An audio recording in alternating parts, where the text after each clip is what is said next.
Now here's a look at the nation's capital, where it currently feels like minus 29 degrees Celsius, and the temperatures are set to drop even further.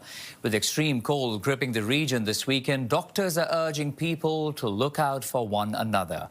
With me now to explain the risks of cold exposure is Dr. Stephen Hwang, director of the MAP Center for Urban Health Solutions at St. Michael's Hospital. Doctor, good evening and thank you for your time. Hi, good evening.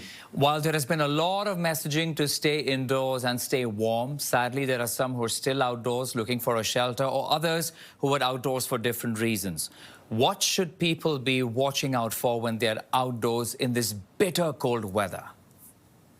Well, in general, people should realize that this is extreme cold that they may not be used to coping with.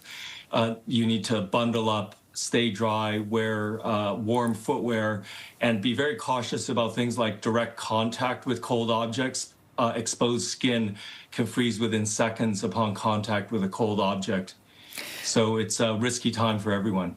What are the earliest signs of hypothermia people should be looking out for if they are outside for a long period of time?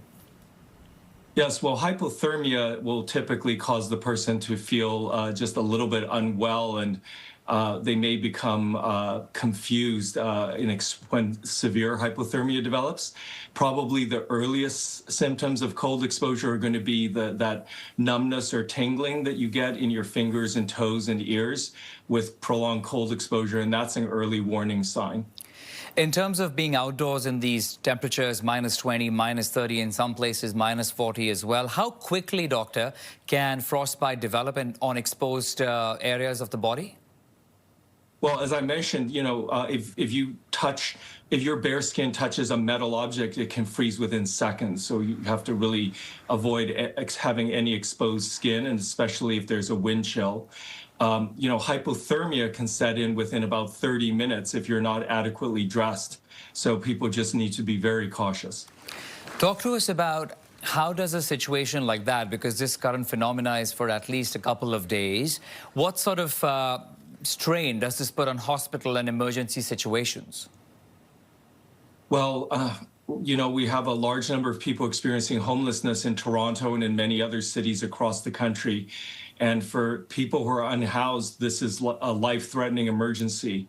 They need to seek a shelter or a warming center, which has been opened up in many cities, but they're often full. And we just have to realize that if we see someone who's on the street, and I'd encourage you to just ask them if they need help. And if you're not able to do that, call in Toronto, it's 311, but call the appropriate number to ask someone to provide assistance. All right, we leave it at that then. Dr. Stephen Hwang, director of the MAP Center for Urban Health Solutions at St. Michael's Hospital. Thank you for your time, doctor.